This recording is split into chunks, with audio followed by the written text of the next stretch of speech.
Welcome back, guys, to another Clash Royale video, and today I finally hit 4,000 trophies on my main account. As you can see, currently sitting at 4,100 trophies, rocking this no legendary deck. And the great thing with this deck is it's all rares and all commons, making it very easy for pretty much everyone to get access to these cards. And all these cards are pretty much available from an early arena, with the exception of the Ice Spirits. If you don't have the Ice Spirits yet, you can go ahead and swap them out for the Fire Spirits. But this deck will work pretty much from Arena 5 all the way up to Arena 9. Now, I've got a bunch of replays to share with you guys, so let's go ahead and take a look at those. So here we are, guys, facing off against someone using the triple legendary miner deck with a level 12 Royal Giant. And even though the Royal Giant isn't as popular as it was before, ever since the nerf, the level 12 Royal Giant is extremely tanky against my card levels, so I have to play pretty safe knowing that he has a high level card like that. Now, this is a control deck, so the main strategy behind a control deck is playing defensively and then winning defenses and either setting up a positive elixir trade to do a push later on, or having some defensive troops left over and setting up a counter push with those defensive troops. So using that cannon to distract the Royal Giant, with the Valkyrie up front to tank the Bomber as well as the Ice Wizard, and the Musketeer in the back finishing everything off, and like I said, playing defensively, winning that defense, and then setting up a counter push with the Musketeer that's left over. So Hog Rider going up there with the Goblins, he drops down his Barbarians, but he drops them down right at the bridge, which was a huge mistake, because the Hog Rider was able to slip past them, go all the way to the tower, and because the Goblins were still there, they actually pulled the Barbarians away from the Hog Rider. If it was only the Musketeer, the Barbarians would have killed the Musketeer first, and they went back to kill the Hog Rider, but like I said, because the Goblins were there as well, they pulled the Barbarians away from the Hog Rider. So I have a pretty strong damage lead so far in this battle, which is always nice to have. Now, I want to talk for a brief moment here about my Hog Trifecta strategy versus the typical Hog Trifecta deck with the Pump in there as well as the Poison Spell, and I actually prefer my strategy over the typical Hog Trifecta deck for a couple of reasons.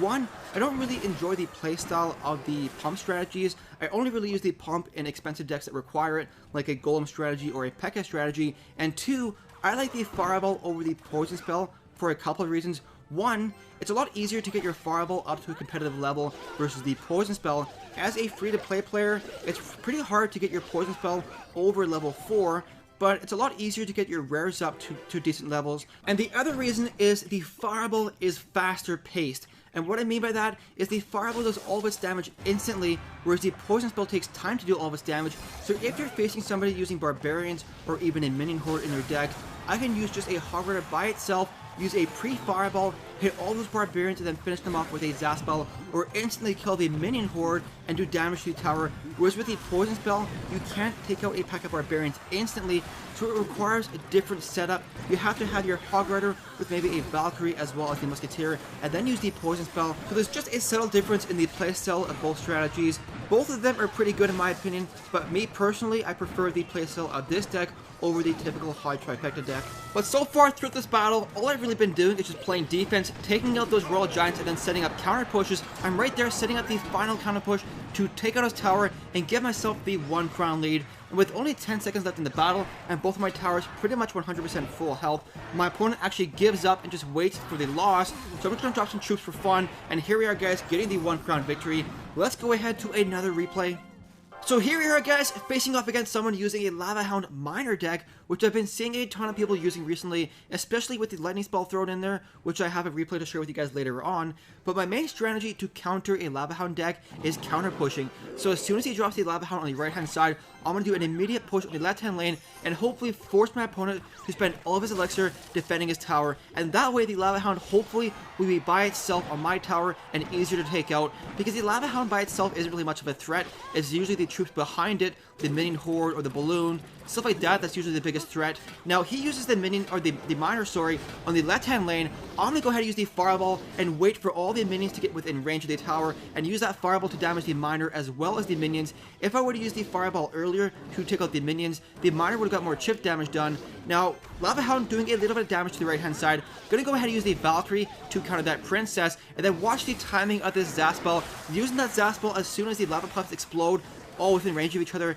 taking them all out. Now, I have a pretty strong damage lead so far. His tower is sitting at 743 health. My tower on the right hand side is sitting at 1500 health, and once again he drops down the Lava Hound, doing another strong counter push on the opposite lane, and he has no elixir left to defend, so he's going to try and push the right hand tower with some minions as well as the Ice Spirit. I'm going to go ahead and use the Fireball, finish off the Ice Spirit, finish off all the minions, and my Hog Rider Goblin combo doing work to that King Tower. Now at this point in the battle, his King Tower is sitting at 1200 health.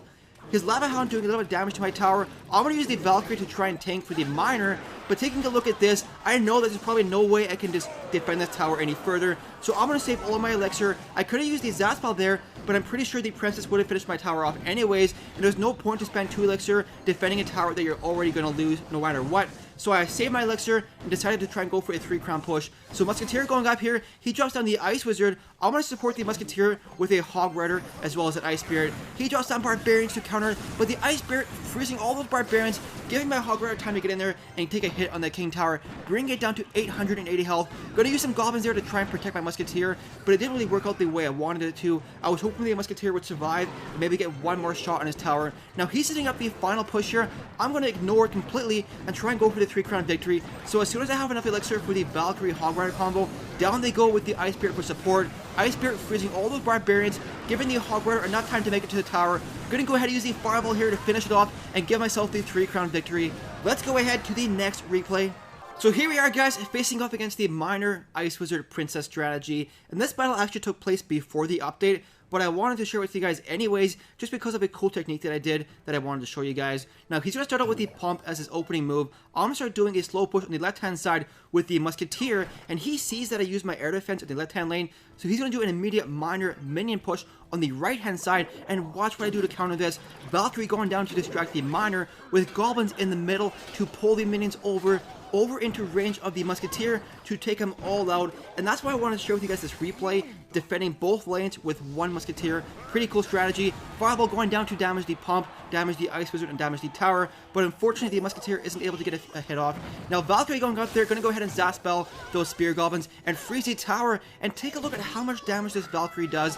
Now I played pretty aggressive because I was under the assumption that my opponent was fairly low in elixir, so the Hog Rider was able to make it past the Mini P.E.K.K.A, getting a couple hits off, bringing his tower all the way down to 500 health. So I have a pretty strong damage lead so far in this battle, and all I really have to do now is just play defensively and get a little bit of chip damage done, or even just throw a couple fireballs at the tower, and I should be able to get the 1-crown victory. Now he is pumping up though, which is a cause of concern, because whenever you're facing somebody using a pump strategy, sometimes you get the early damage lead, and they just focus on getting multiple pumps down, and then later in the battle they come back and overwhelm you. So I have to keep that in mind. Musketeer going up, gonna go ahead and support her with an Ice Spirit. For only 1 elixir, the Ice Spirit is so valuable, guys. If you have it and you haven't tried it out yet, I highly suggest you do, because it's extremely powerful for only 1 elixir cost. Now Zazpal killing those Spear Goblins, getting a little bit of chip damage done to the tower, and his second Pump going down, which would be more concerning to me if my opponent was using a beatdown deck, like a Giant Bowler strategy or a P.E.K.K.A 3 Musketeer strategy, because those are the kind of strategies that overwhelm you with brute force in the double elixir period. But because my opponent is using a Miner cycle deck, which is more of a control deck that focuses on defending and counterattacking, and because I already have the damage lead, meaning I don't have to play aggressively and I don't have to set up any strong attacks, I force my opponent out of his defensive position into an aggressive one, which the control decks don't really excel at. So I'm feeling pretty confident in this battle. Hog Rider going down on the right hand side, trying to get a couple hits off in the tower. Zazpal weakening those minions, the Hog Rider getting 1 hit off, bringing his tower down to 94 health, and now all I need is maybe 1 Fireball or 2 Zazpals to finish the tower off. Now he drops down his Mini P.E.K.K.A on the left hand lane for some reason, which I thought was fairly interesting, because all of his damage so far has been focused on my right hand tower. So here we are with only 25 seconds left, just playing defensively like I said. Musketeer dying unfortunately by the Princess. Gonna go ahead and use the cannon up front to take out his Princess with a Musketeer on the right hand side. I'm not really playing overly aggressive. I want to wait until the final couple of seconds before I finish that tower off. I don't want to spend 4 elixir on a Fireball earlier on and then get caught on a counter push. But here we are finally with the Fireball going down, taking out the tower, giving me the 1-crown victory. Let's go ahead to another replay.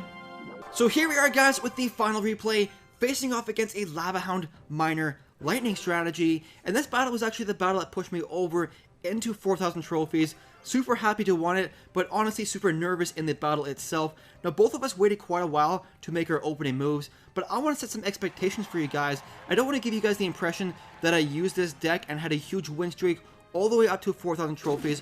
Honestly, it was a grind, guys. There was a ton of times that I got to 3,900 trophies, then lost like 3 or 4 battles in a row, dropped all the way down back to 3,700 trophies, and there were times that I thought to myself that there was no chance I would make to 4,000 trophies, and I wanted to give up, but I gotta tell you guys, never give up. Keep trying to push up in the trophy system, even if you get really close to Legendary Arena and then lose a couple battles. Don't give up. Take a break, maybe an hour break or 2 hours, or come back tomorrow and try again. Because eventually you will make it there, you will hit that goal that you want to achieve, and all you have to do is just never give up. But motivational speech aside, let's focus on the battle here. The battle itself was extremely stressful for me, because I knew if I won this battle, I would get pushed past 4,000 trophies. So that thought was always on my mind.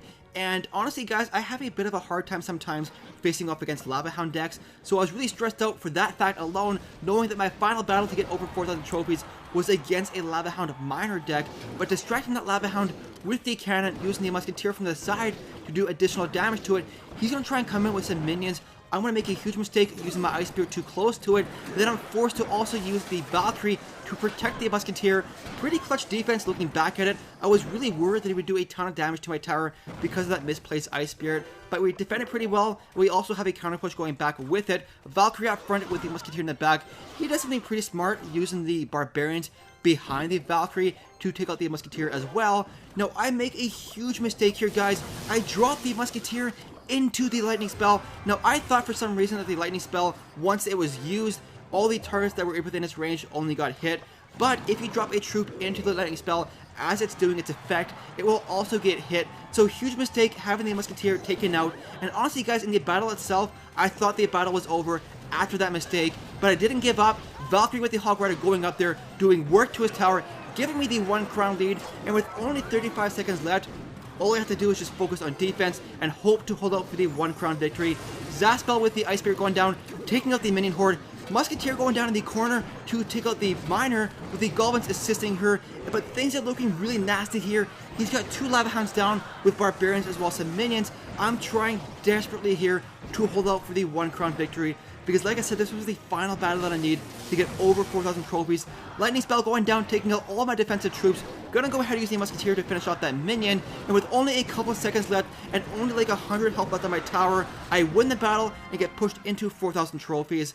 Anyways, guys, that's going to be the end of the video. I really hope you enjoyed it. If you did, please don't forget to like and subscribe.